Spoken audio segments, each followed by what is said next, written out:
Magandang araw mga kadyano. Ngayong araw po ay maglalagay na po sila ng tiles sa wall sa ating CR. Ayan.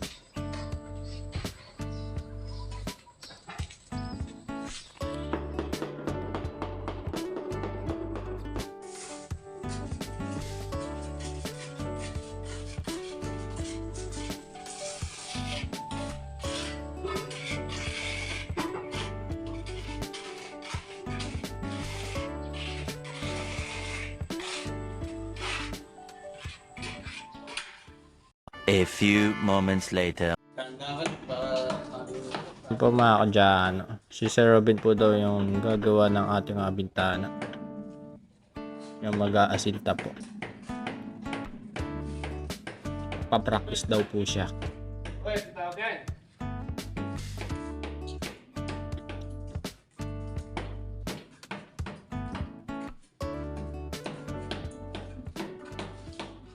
One eternity So later. ayan, balikan po natin yung tiles. Ayan. Medyo ilan na po yung tiles na nakabit niya. Ayan.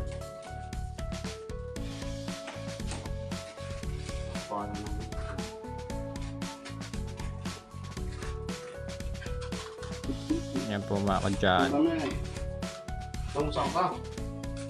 Napahirap po niya ng tight adhesive. Bagus ng wante.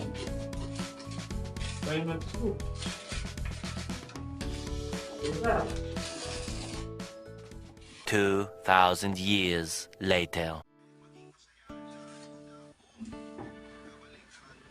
Ayan po mga kadyano. Pinapahira na po ng semento or nilalagyan na po.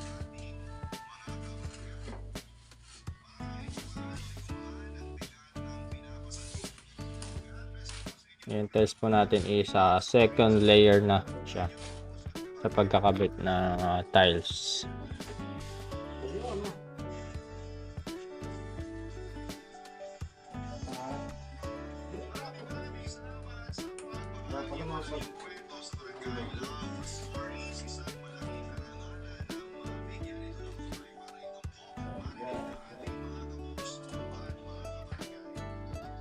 Ayan po, sinisipat-sipat po ni Sir Robin ang ating bintana. Pinapantay niya po.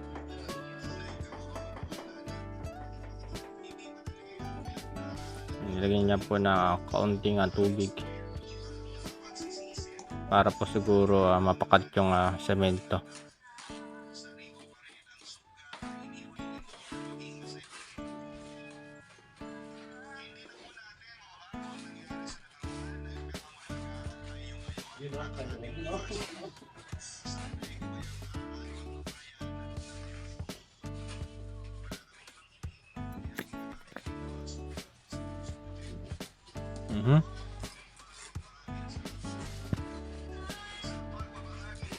Ay, natatapon.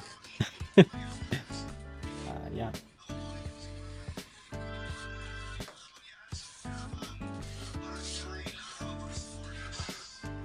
Okay. Nandito po tayo sa labas. Nauhulog po yung semento.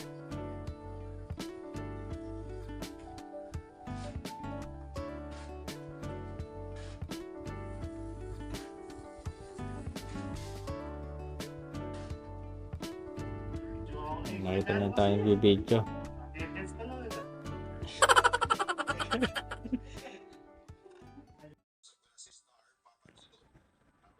Ayun po mga kadyano. Kinikinis niya na po yung bandang taas. Ayun, maganda na. Kinis na. Ayan. Pwede na po siyang mason.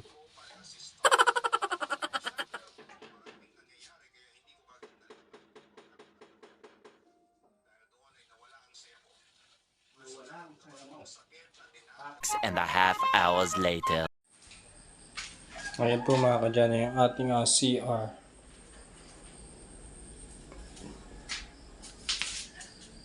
Ayan. Tiles na po lahat. Pati yung wall. Pero yung wall po siguro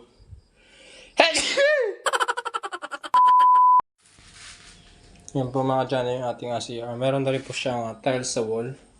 Yung butas po para po dun sa may ating flush. So, yung tubig. Papunta flush. Ayan.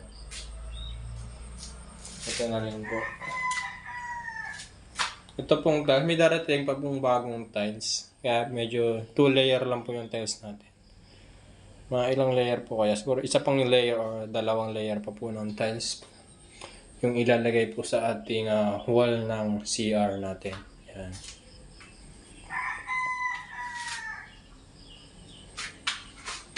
So ito po yung kanina. Si Sir Robin po yung nag-asinta.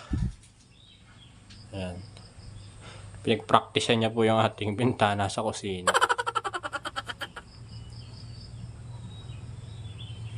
Tomorrow. Magandang araw uli mga kadyan. Ayan. Tinatanggalan po nila yung forma ng terrace natin.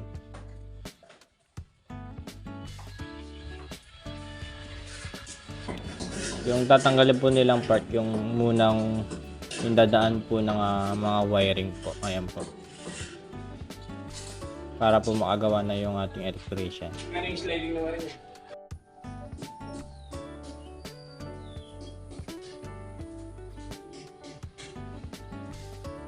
So ayan po, inuunti-unti na po nilang tinatanggal yung ating forma ng ating terrace.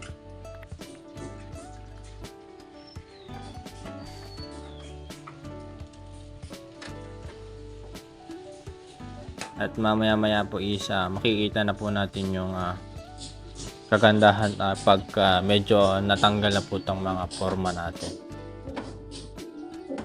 Yun nga yung mga kadyan.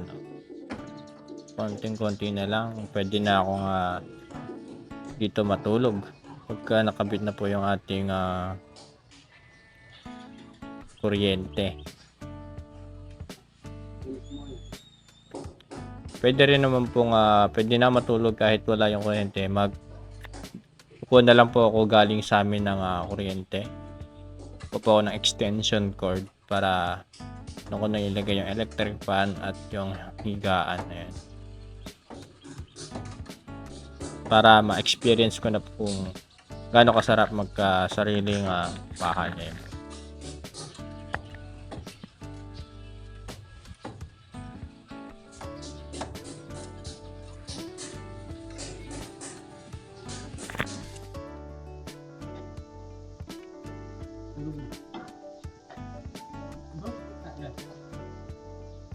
Ayun po mga kadyano, hindi po tayo nagkamali sa desisyon na palagyan ng slab itong ating bahay dahil ngayong Marso po napakainit. Pagka yero po kasi yung bubong namin kahit medyo mataas po yung ating ceiling tumatagas pa rin po yung init ng araw. Ayan. Lucky na slab na po ating yung magbubong ng ating bahay. Yung pinag-aalala ko lang po is yung ating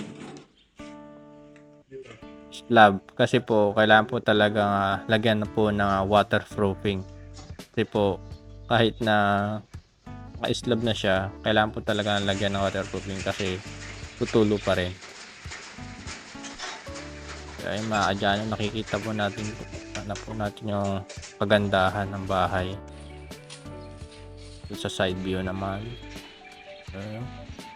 Matagal na po talaga itong mga forma sa pinaka-forma na to.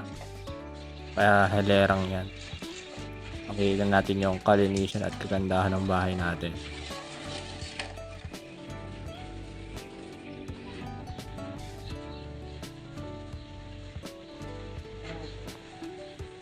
Ayun, so ito mga kadyano, mas lalong gaganda po itong ating bahay pagka lalong napinturahan at nalagyan po ng tawag dito, yung katawag nilang masilya po. Yun po.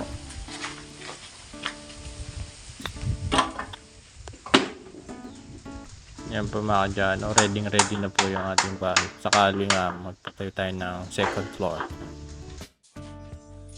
So ayun mga kadyano, yung pinto na po natin sa CR po is dumating na po kanina. Kakapit na po natin na ngayon. Ayan.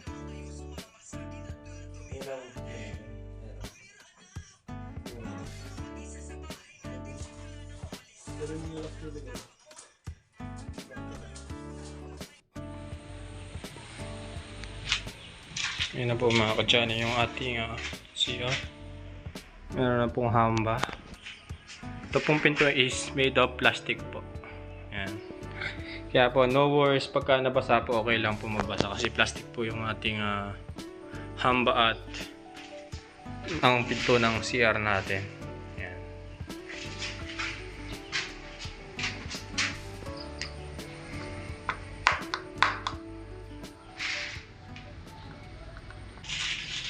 Ayan po yung ginawa ni Robin kanina. Yung kanya sa bintana. Ito naman po yung kahapon. Ayan.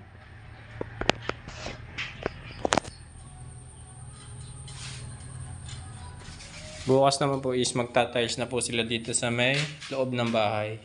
At doon sa ating lababo. Since may dumating na bagong patch ng tiles na same na ganito. Ayan. Ayan. Isang layer pa po na tiles sa wall. Ayan.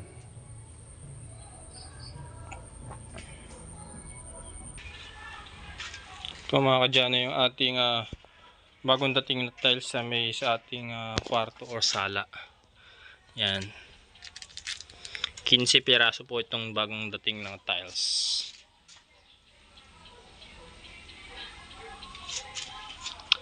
Ayan, tingnan natin uli ang itsura ng ating bahay. Ayun no. Nakikita na yung kagandahan ng bahay natin. Tinanggal na po yung mga ibang part ng forma.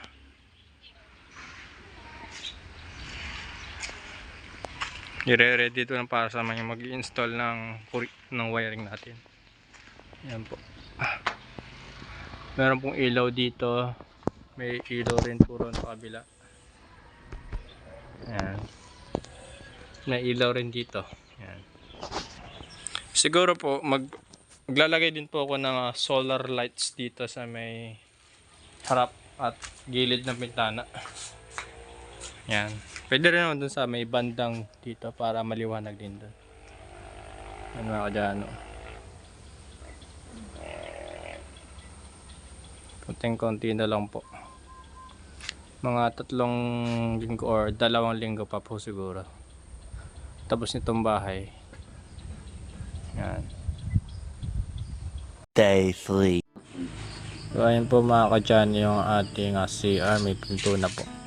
Nakikabit na rin po. Yan. Tingnan po natin yung kwarto sa loob kung ilang tiles na po inailagay. Ayun po mga dyan, may natira pa pong konting space ng tiles na hindi na ilalagyan. Ayan, konting-konti na lang po mga dyan na makakalipan tayo. Ayan mga dyan, at kinabit na rin po kanina yung ating bintana.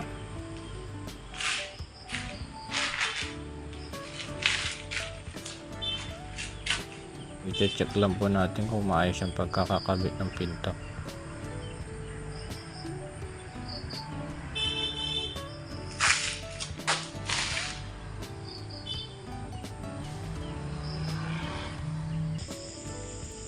So ayun po mga kadyano yung ating bintana.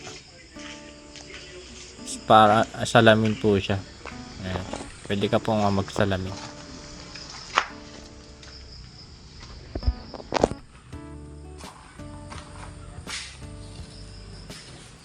Pa tayo sa loob. Ayan. Sarang mga saglit to. Ayan.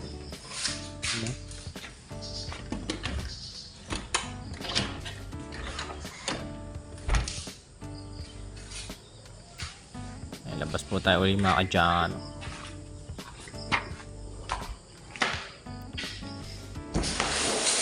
Ano po yung nagawang test. Konting-konti pa. Ayan. Lado muna natin ito. And then ayan mga kadyano. Wait lang. Tanggalin nga po natin ito. Ayan.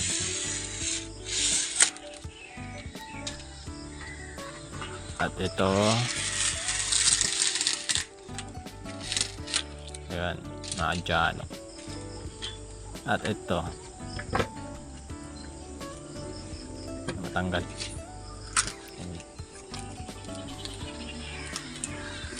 Ayan, mga kadyano. Konti na lang.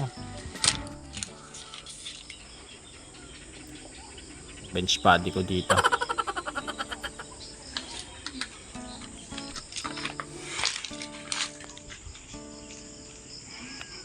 Pumaka dyan.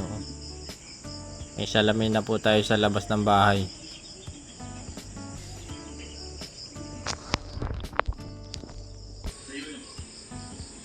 Tingnan natin sa malayo. Medyo maliwanag dito. Yan. Ang ganda na. Ang linis tingnan pagka natanggal na itong mga forma. Ayan. So ayan po mga kadyano. Napakaganda ng ating bahay. Ayan, maraming salamat po sa walang sawang panonood. Bye bye po mga kadyano.